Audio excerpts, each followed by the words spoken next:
to the Sunday worship service of the First Church in Boston, a Unitarian Universalist congregation in Back Bay. Today's sermon is entitled Such Sweet Sorrow and will be the final service with Interim Minister Reverend Edmund. The service also features the all-worn-out jug band and guest pianist Jacqueline Schwab.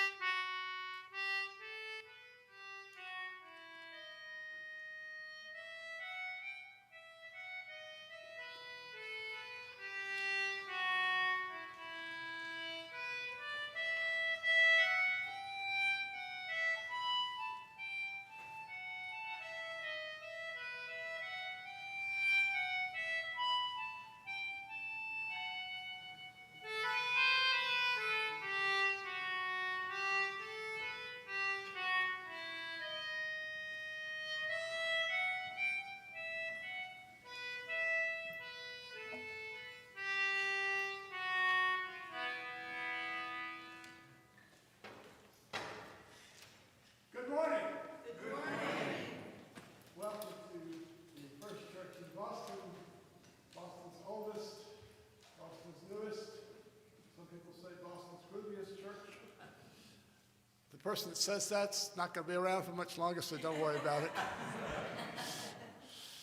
I have had the honor of serving this congregation for 2 years as interim minister, and this is going to be my last day, and I'm going to miss you all.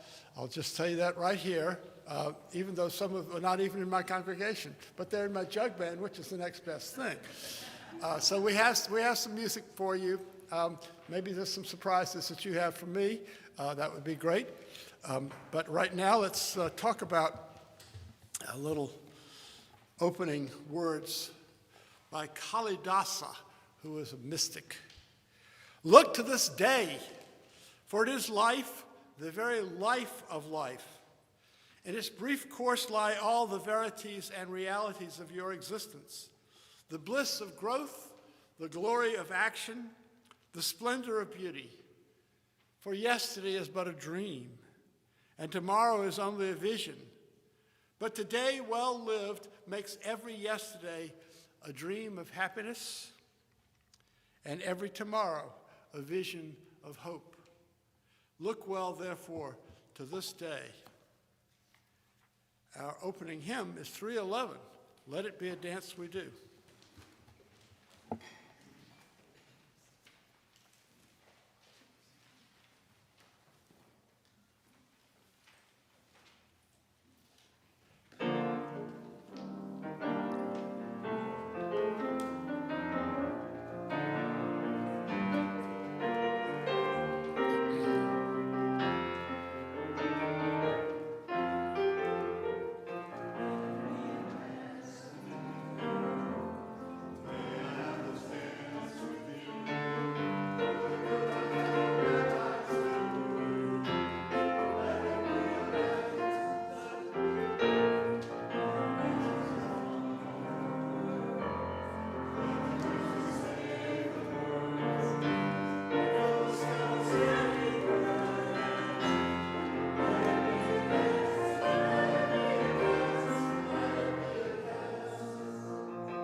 light of love be with you every day.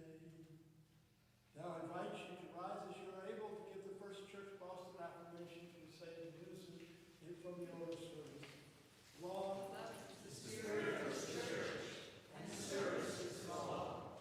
This is our great covenant, to dwell together in peace, to seek the truth in love, and to help one another. Thank you. Please be seated. Announcements. We have the lunch cake sing-along. That probably is well known to the people who've made it this far into the sanctuary. But at any rate, we will have other things happening when the service is formally over, and we'd love to have you stick around. The jug band will be here and will give us some tunes, and we'll have some that we all know that we can sing along with. It gives you a technique of donating by text, and the social justice event, June 26th, the GBIO housing event. I think that John was going to give us some words on that. Is that correct? No? Yeah, here he comes. Or did you want to do this in Joys and Concerns? Yes, I can do it. Okay, well, I'll let you do it in Joys and Concerns. Good. All right. Also, to comment about the summer services, they will be mostly held in the chapel upstairs with the air conditioning. The summer service schedule is in here. You're welcome to attend or not attend as you like, but there will be summer services all throughout the summer. So if you have any confusions about it, call Juliana in the front office and she can straighten you out.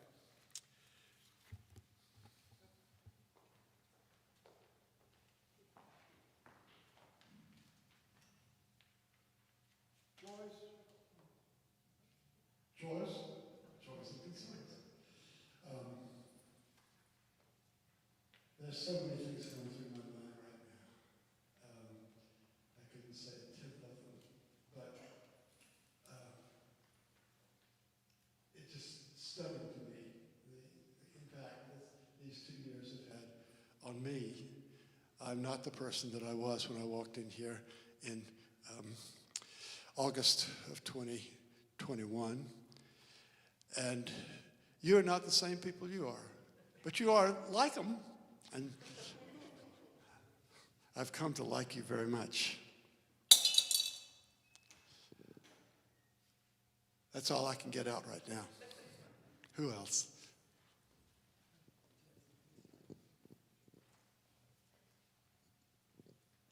My follow-up is that we've enjoyed having you. You've led us through a lot of different events, and we have a card over here, and we've got some pens. It will be out at coffee hour, and we hope you'll sign it and write a little note and look through and remember all the things that we've done together in the last 2 years. And I have to also thank our bonus with having Edmund was having Jacqueline, and I'm so glad that she's here today. I didn't know if she would be because she gave a fantastic concert the other night, but thank you, Jacqueline. Thank you, Edmund. And remember to sign the card. I've never seen a card like that, but that's wonderful. The problem will be, where am I going to hang it? Ferd. All right. Well, you and I will talk. I'll talk to everybody when we go outside later. We're going outside later. But I do have a joy, of course. Being with all of you these last 2 years would have been so hard for a lot of us. We even have become closer as family, and I want to just acknowledge that. Seeing your faces makes me smile, in your face.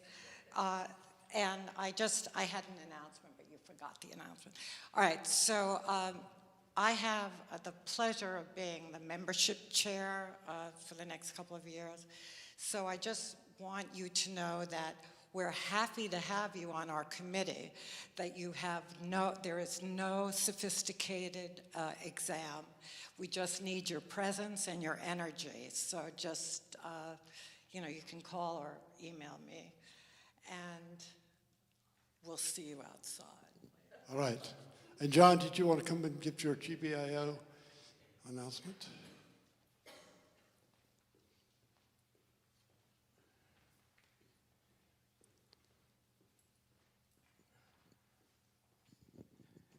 Good morning, everybody.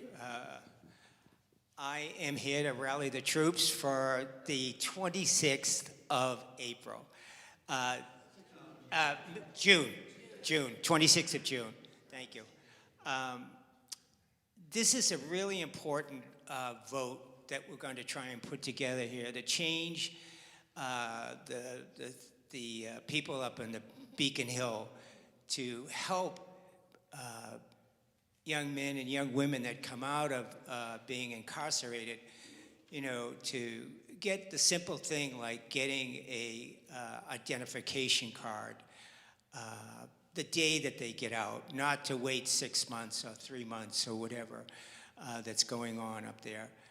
And also for fair housing and more housing. GBIO is really somebody that can change the vote up there. I mean, you got 8,000 people, and then they figure everybody's got friends and lovers and, you know, family that they vote too. So when you're talking about 50,000 people maybe that is going to vote, then these people up on the Hill, they listen to us.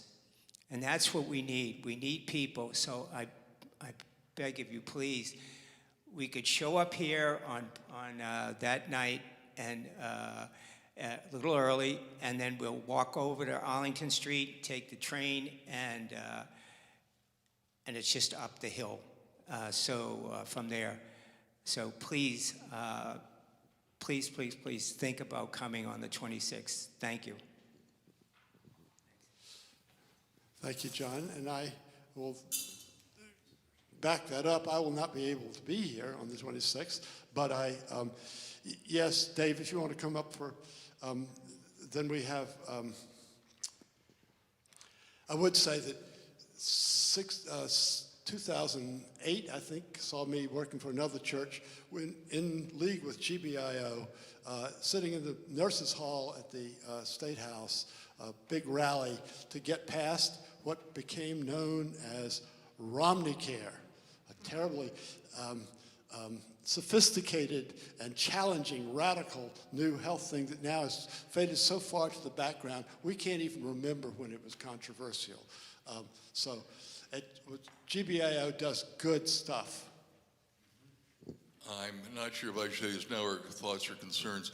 I'll be going to General Assembly tomorrow. I'd like to hear from anyone about the changes we have, the proposed study of Article 2, also the actions of immediate witness, which are available on the website. So please see me afterwards, and we'd like to hear your comments, pro, con, or neutral. So let's talk.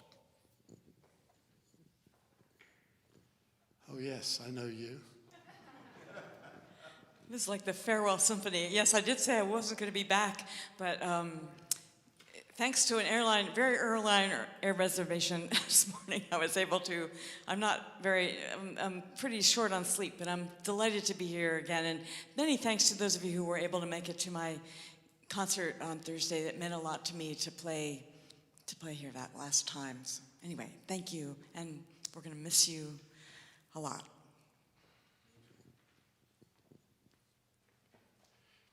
One last stone for all those joys and concerns which we hold in our hearts unspoken.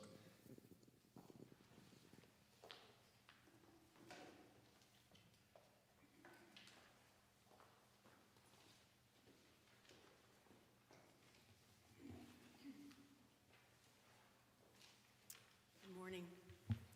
Please join me in responsive reading 596 in your gray hymnal.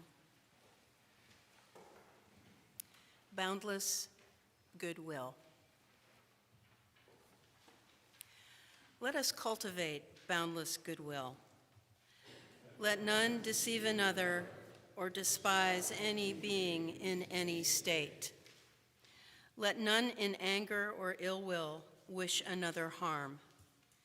Even as a mother watches over her child, so with boundless mind should one cherish all living beings, radiating friendliness over the whole world, above, below, and all around without limit.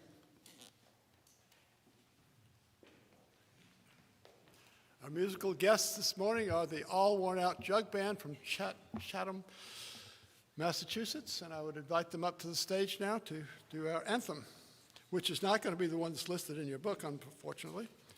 We can do that afterwards.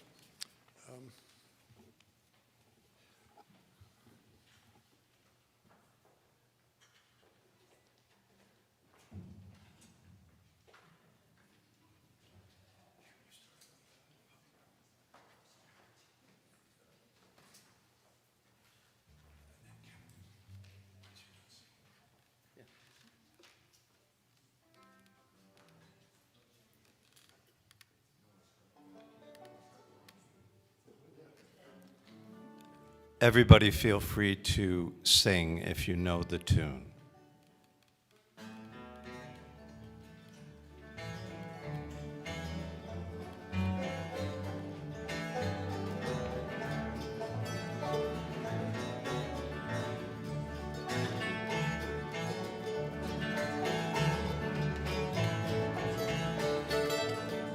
I was standing by my window on a cold and cloudy day when I heard that hearse a-rolling for to take my mother away. Will the circle be unbroken by and by, Lord, by and by? There's a better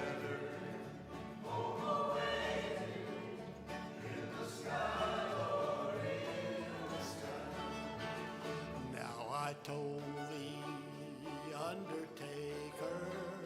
undertaker, please drive slow, for that body you are hauling, Lord, I hate to see her go. Will the circle be unbroken by and by, Lord, by and by? There's a better home awaiting in the sky, Lord, in the sky. I will follow close behind her, try to hold up and be brave, but I could not hide my sorrow when they laid her in her grave. Will the circle be unbroken by and by, Lord, by and by? There's a better hope awaiting in the sky, Lord, in the sky.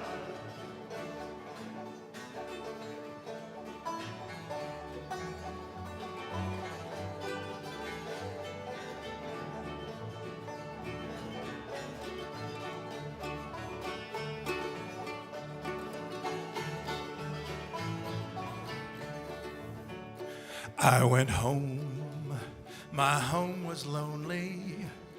Now my mother, she was gone. All my brothers, sisters crying. What a home, so sad and alone. Will the circle be unbroken by and by, Lord, by and by? There's a better hope awaiting in the sky, Lord, in the sky. Will the circle be unbroken by and by, Lord, by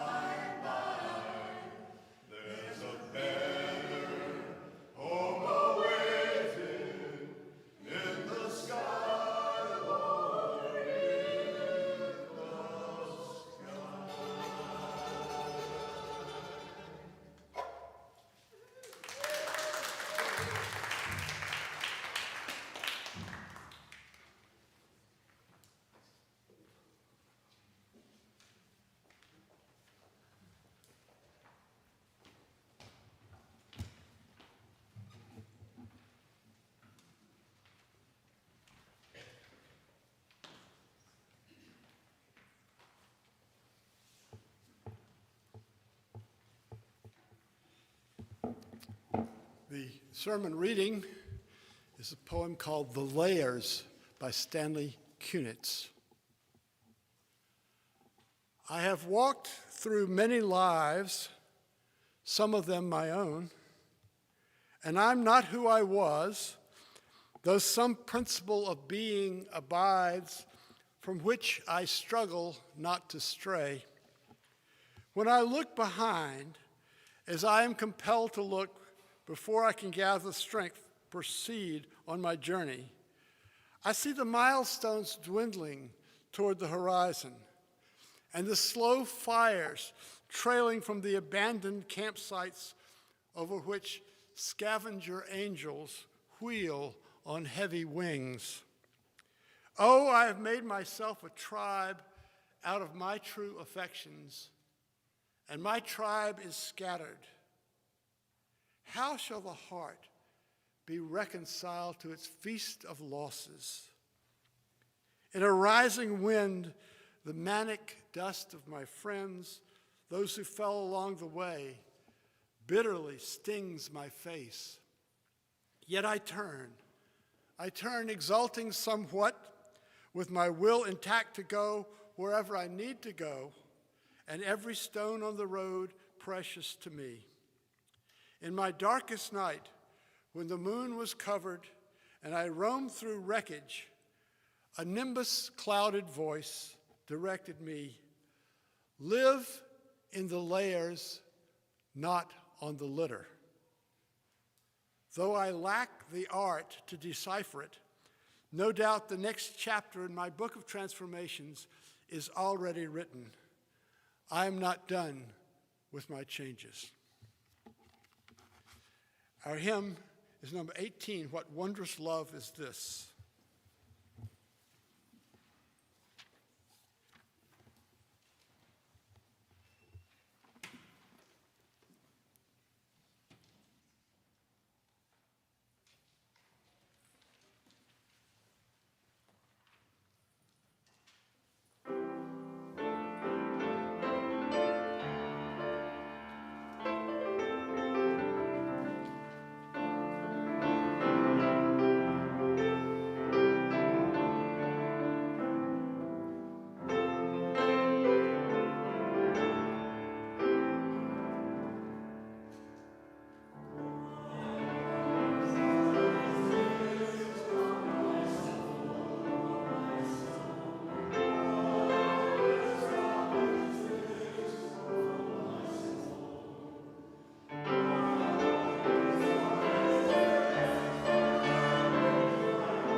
Such sweet sorrow.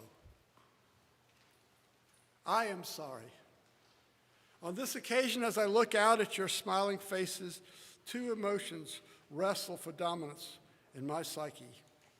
One minute I'm feeling jubilant about the results of the search and the bright future it augurs for First Church. And the next, I am daunted by the scope of post-COVID problems ahead for this church and for all our churches. Parting is such sweet sorrow is a line from Shakespeare's Romeo and Juliet. It occurs when the two young lovers realize how much each enjoys the company of the other, but the evening is drawing to a close and it is time to part company. The sorrowful thing is that their companionship will be interrupted. The sweet thing is that they may look forward to their happiness at their next meeting. The contrast between Romeo and Juliet on the one hand and you all and me on the other is striking. Romeo and Juliet fell head over heels in love. You and I at most shared some of the warmth of being together in a liberal church. In neither case were the participants guaranteed that they would never part. In fact, in my case, it was always going to be that I left First Church. There's a document to that effect in the files. Part of the strength and effectiveness of the interim minister is that he or she comes pre-fired. When I walked in the door at 66 Marlborough Street in August of 2021, I knew, and a lot of you others knew, that I would be leaving right about now. In theory, that knowledge that the interim is temporary is supposed to give him or her more freedom to say what needs fixing about the place. Still, I think such sweet sorrow is a pretty good phrase for a time such as this. We have been used to seeing each other on a weekly basis, and now most of us will rarely, if ever, cross paths in the course of our church life. It's a sorrowful thing, but of course the relationship wouldn't hurt so much to go into hiatus if it hadn't achieved some value while it was newer. So our parting is sweet, even as it is bitter. We have pain in parting because we get used to the company of certain people. We get to rely on them being around, and when they're not around, it creates a certain discomfort. This is as it should be. Let me repeat this, that this is as it should be. It is painful to part company with anyone when you have found the relationship is pleasant and to your benefit, but the UUA, as most denominations, has come up with a rule that encourages ministers departing a church to leave completely and in one motion. Why do we do that? Because there is another minister coming in behind me, and the highest priority in the whole scene is that the congregation, looking to her as their minister to encourage the congregation to do that. The UUA, like other denominations around here, has found that people relate best and quickest to a new minister when the old one is really gone. I'm not moving out of state, but I do not intend to be within 5 miles of this church in what I do for Oldship in the coming year. So if you miss me, as I will miss many of you, that's good and natural. Some of us have had deep and fulfilling encounters, and I hope that my preaching has sparked some new ideas among many of you. You will have a different minister, and eventually perhaps other staff. I will have different congregants. It's not that UUs are all alike. There's plenty of difference between one set of UUs and another. But I'm looking forward to meeting new people and getting to work with them on the issues they are facing. Sweet sorrow may seem like an oxymoron, like one of those language constructions which carries within it the seeds of its own destruction, such as quiet rage or peaceful conflict. How sweet could something be if it also causes you sorrow? Of course, there are partings and there are partings. The parting of people who have gotten to know each other over a specific period of time is not the same emotionally as the parting of people who just met 5 minutes ago. More to the point, I'm struck by the fact that this change in my congregation also occurs when I have just passed a big birthday, my 75th. I've lived on this earth for 3/4 of a century. What I need as your preacher is that I should have some way of summing up what this life has meant to me. That is why I read Stanley Kunitz's great poem, The Layers. Kunitz, who had a Massachusetts residence in Provincetown, was Poet Laureate of the United States, and this poem is widely considered to be his summing up of his life. When I was first arrived in Boston in about 1996, I attended a poetry reading by Kunitz, which included The Layers. He introduced the poem by saying that he once had a voice speak to him while he was asleep, and what the voice said was, "Live in the layers, not on the litter." So Kunitz said he had to write the poem to figure out what the message he had gotten in his sleep meant. This is the last substantive sermon I'll preach as your interim minister, so let this be my summing up sermon. It will take the form of a midrash, a commentary or amplification of Kunitz. As a minister, I'm in the amazing position of being allowed to walk through many lives. And some of them are my own, some of them are your own, some of your own get very tangled and intertwined with my own. Congregations end up hearing a lot about the minister's life because it's the life the minister knows best. But the heart of the ministry for me is the way I get to interact with your lives. In this way, we walk together. And that is the definition of covenant, walking together. Venant, to go, co, together, covenant.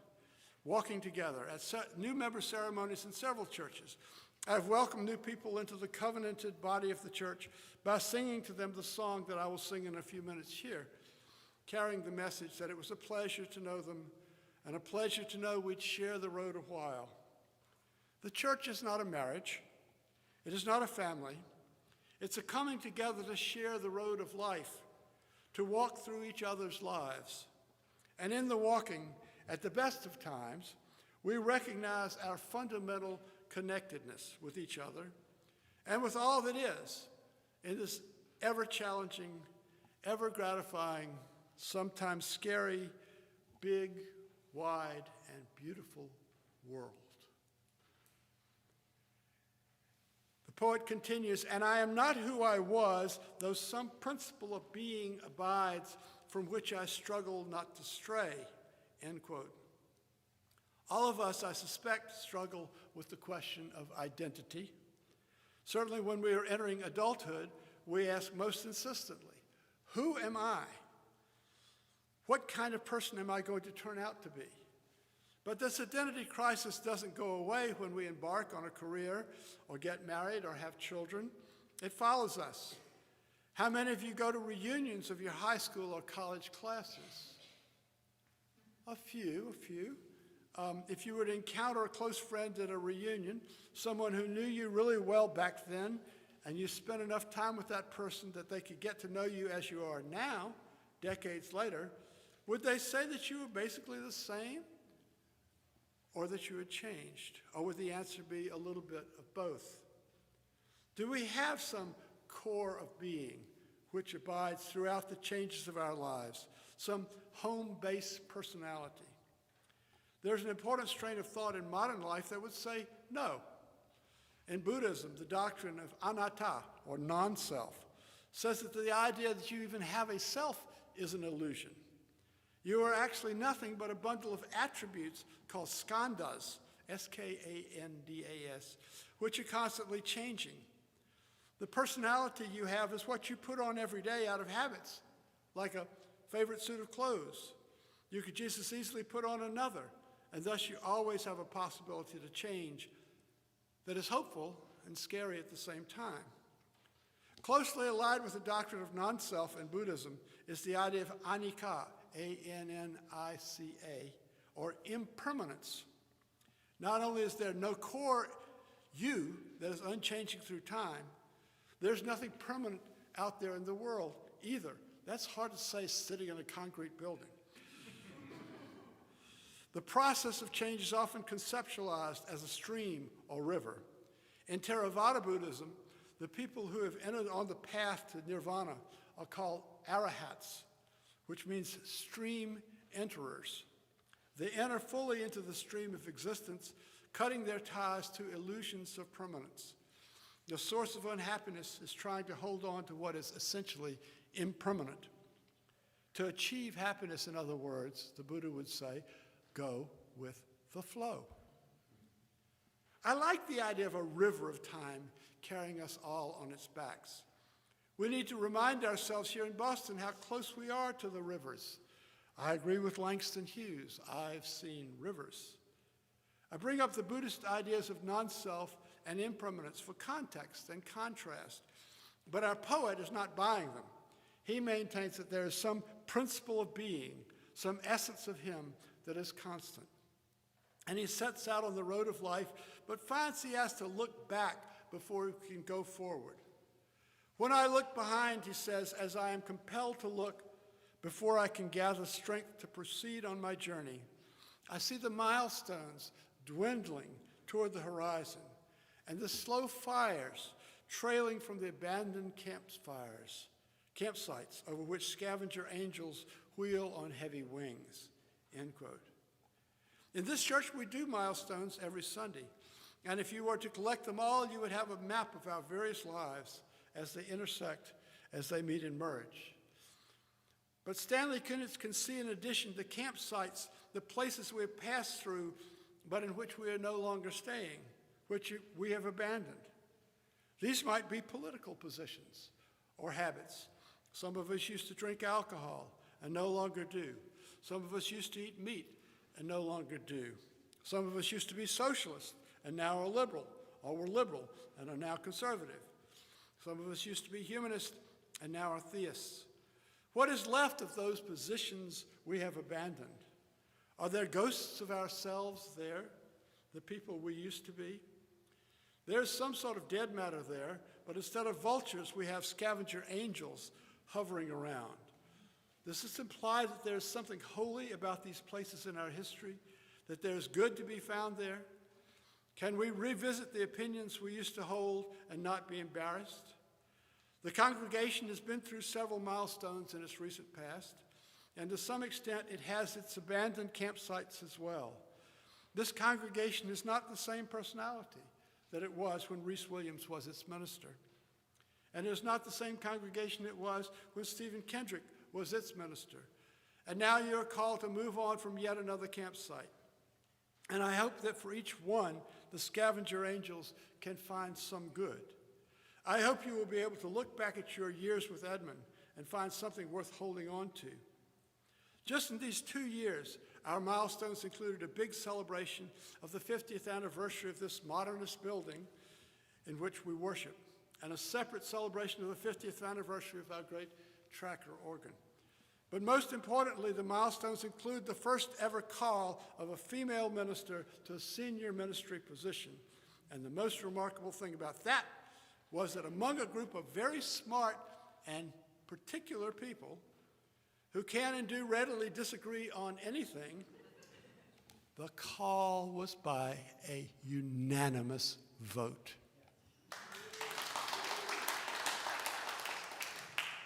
But as time moves on, it presents us with loss. Kunitz writes, "Oh, I have made myself a tribe out of my true affections, and my tribe is scattered. How shall the heart be reconciled to its feast of losses? In a rising wind, the manic dust of my friends, those who fell along the way, bitterly stings my face," end quote. The scattered tribe of my true affections is a concept that rings so true to me, and I expect to many of you in this age of unparalleled mobility. My family is scattered from London to Mexico to Memphis, and the circle of people I care about is as wide as the world. One is tempted to say, in the words of that old song from my era, if you can't be with the one you love, love the ones you're with. But the ones we're with don't keep us from longing for the ones that are no longer with us. Life entails loss. Besides people dying, getting divorced, moving away, there's just the passage of time. This moment we're living through right now will never come again. And look, it's already gone, being replaced by this moment. That's the nature of the river's flow. When we seek to hold on, we make ourselves unhappy. Oops, there's a Buddhist idea popping up again. A church is the sum total of its losses and gains, of the people who have passed through these doors and are no longer with us, as well as the ones who are still here. We can see this clearly at the celebration of events like the ones I just mentioned. An occasion like that is like standing on a hill and seeing the milestones stretching behind you. It puts the church into context. But the poet asks with some urgency, how shall the heart be reconciled to its feast of losses? When we're wounded by a loss, it hurts like fire. When we have a hurt, the natural tendency is to close up and close off. With a physical wound, the tissue around the wound will want to draw together to minimize the open area. But when the wound is our heart, we want to respond by shutting our heart. We vow we will never again allow anyone to hurt us like that. But to love is to risk being hurt. We may think that by refusing to love, we are making ourselves safe from being hurt, but that's a delusion. The only thing you do by closing yourself off to love is to start to die. I had a divorce right as I was getting on the path to being a minister. And I knew that if I allowed the trauma to close me off emotionally, I would never do anyone any good. I resolved to keep my heart open, and lo and behold, another person came into my life. Loss is weighing on my mind because of another impending separation. You think you have it hard to say goodbye to a minister you have liked? Think of it from my point of view. In a sense, the principal thing a congregation, any congregations, ask of its minister is, love us. And ministers try to comply. Of course, it's not a perfect love, but most of us really try to hold each of you individually and collectively in our hearts. And we do this knowing that there will come a day when we will move on, and you will move on, and we will get a different set of people to love, and you will get a different person to love you. It makes some sort of sense, but it isn't emotionally easy on the congregation or the minister. Our poet continues, quote, "Yet I turn, exulting somewhat, with my will intact to go wherever I need to go, and every stone on the road precious to me," end quote. No matter how much we have been hurt, we need to move on. But move on to where? The poet says he has the will to go wherever he needs to go. Congregations, though, want to know where they're headed. You might expect your new minister to come with a roadmap and be able to point out exactly where you're headed, but I don't think life or ministry works that way. It won't work for a new minister to lay on you her predetermined ideas of where you ought to be going. I think you and she together will figure out where this church needs to go. If I'd come into Boston to impose my idea of a mission for this church, it would be some neo-universalist idea like witnessing to the power of love acting in the world. That might be fine as an expression of Edmund's idea of what Unitarian Universalism is all about, but it wouldn't serve as a mission statement for this church until there had been a lot of discussion here and some process of adoption. Quote, "In my darkest night, when the moon was covered and I roamed through wreckage, a nimbus-clouded voice directed me, live in the layers, not on the litter." End quote. As I've said, I once heard Stanley Kunitz read The Layers at a reading in Cambridge. And he introduced the poem by saying that he had had a dream one night in which this mysterious phrase had been given to him. And he wrote the poem to try to figure out what the phrase meant, but he never could figure it out. This is like something from an ancient story. An oracle gives a phrase. The oracle at Delphi was always giving phrases to the Greeks. But we don't have much of a clue what the phrase means, and yet we feel that it's profoundly important. Now, from a scientific point of view, we have to admit the possibility that it's totally meaningless. Just a kink in the wiring of a poet's brain, a few words thrown up at random. Live in the layers, not on the litter.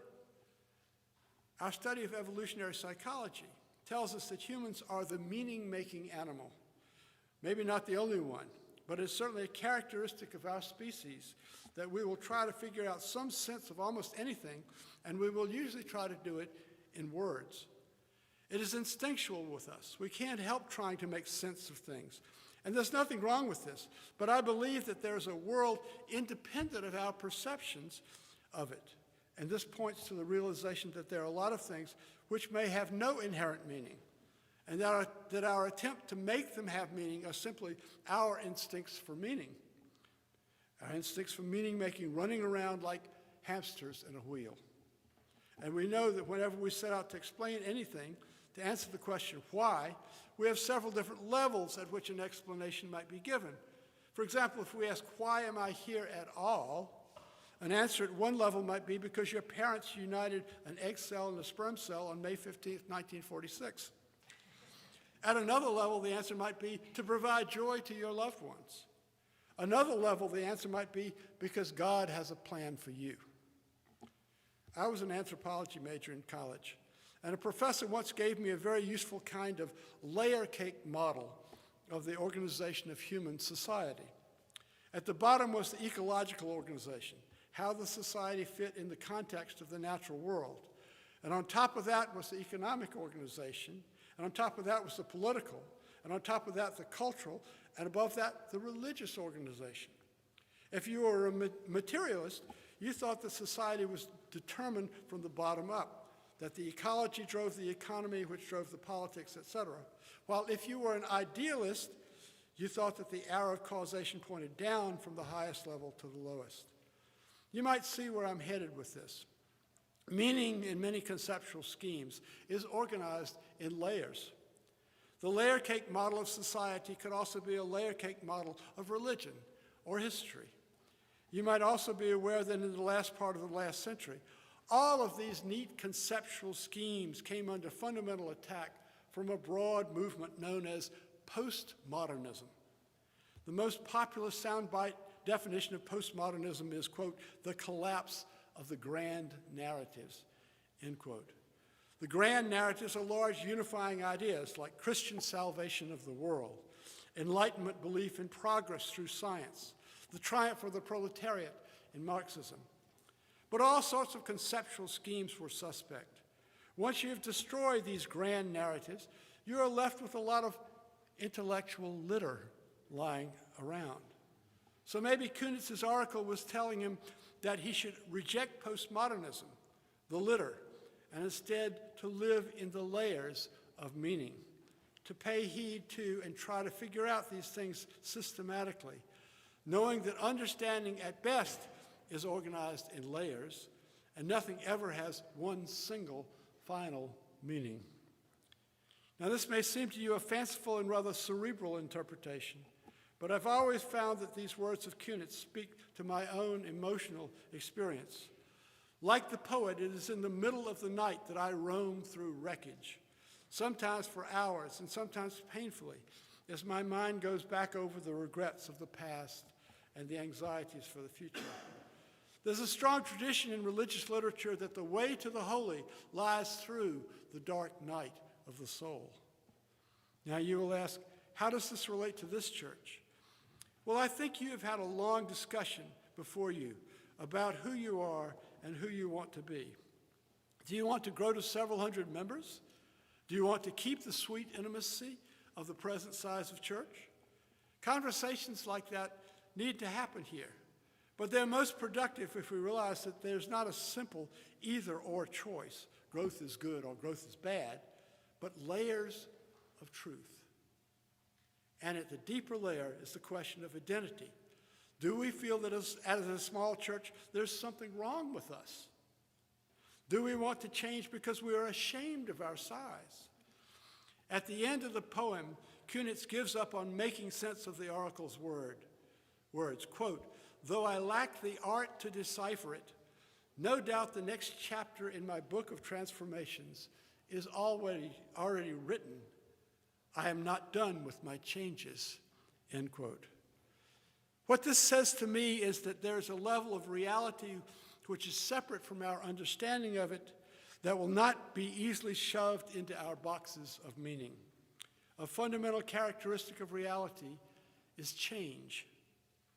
At the beginning of the play named for him, Hamlet has this to say to his best friend, quote, there are more things in heaven and earth, Horatio, than I dreamed of in your poor philosophy, end quote. We try to make sense of the world, and the world always has some quality which evades sense, which supersedes and undercuts and subverts meaning. We try to ascribe characteristics to something as complex as a church. A church is the sum of all the people who go and who have gone to it, as well as the religious tradition in which it is located. And you can try to understand its course and where it's going, but the reality of change always trumps all our attempts at understanding. This quality of reality, always to be more than our ability to capture in words or understanding, has a traditional name in religions. It is called God. God is the name for that which we cannot nail down, frame, hang on the wall, or tame. God is the river of the windfall light, always bringing us newness, the creative force of the world. You, my friends, are on the lip of a major change, as am I. The river has brought us to this juncture. There have been challenges, but it also has been a sweet journey we have had these 2 years.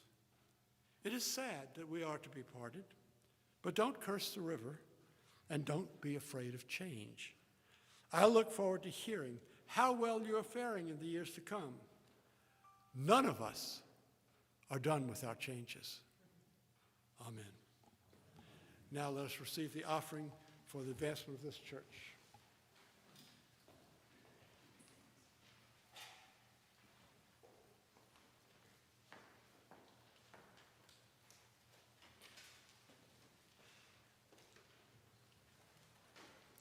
If you'd like to support the work of this church with a financial donation, you may write out a check to First Church Boston and mail it to 66 Marlborough Street, 02116. You can also donate via text. Simply text the dollar amount, 5, 10, 20, etc., to 617-917-5612. You'll receive confirmation by email. Thank you.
turn over one page for the words of the song I'm about to sing to you.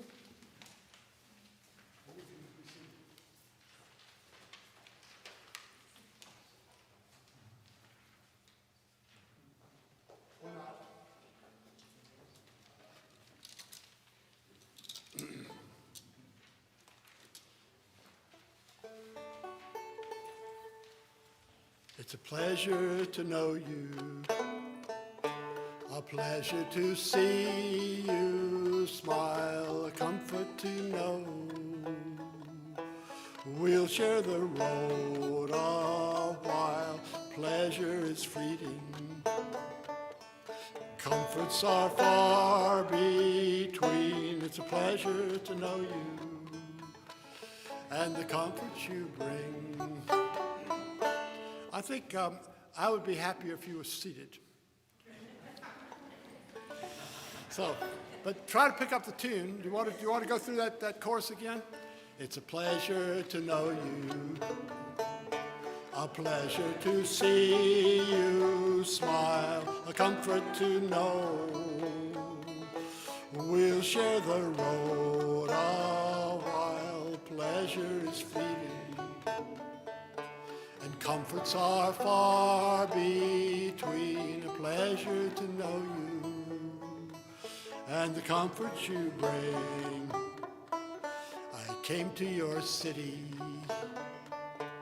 after I left my home, and I was a stranger, dressed up in strangers' clothes, favors I needed, but charity's out of style and rare as the beauty in the face of a trusting child. It's a pleasure to know you, a pleasure to see you smile, a comfort to know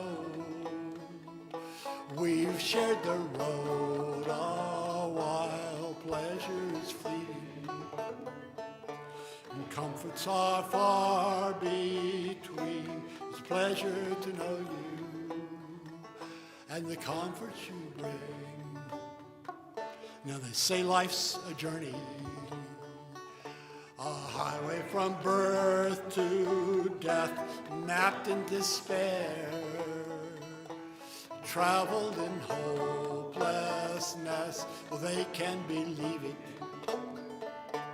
just between you and me, the trick to the traveling, it's all in the company. It's a pleasure to know you, a pleasure to see you smile, a comfort to know we'll share the road a while. Pleasure's fleeting,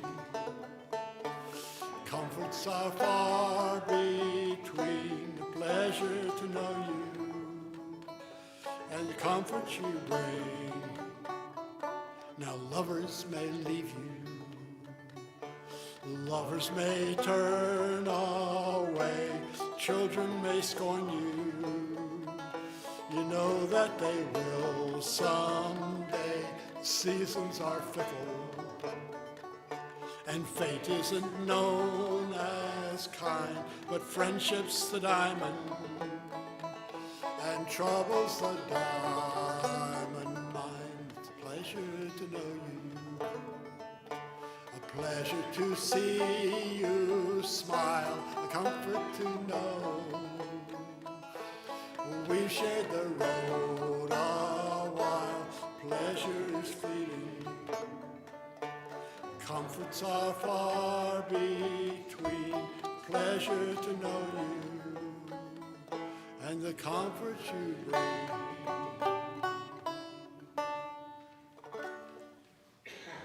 It reminds me, it's a pleasure to see out here some of my friends from the Cape that sustained me through many years there, particularly Mr. Kevin Howard, who was not chair, but vice chair of the search committee that pulled me in there. So I've always been grateful to him for that. Now it's the same tune as Will the Circle Be Unbroken, but a little bit more upbeat, an old spiritual called Glory, Glory, Hallelujah. It's 200.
And we will have a coffee hour followed by singing some jug band stuff.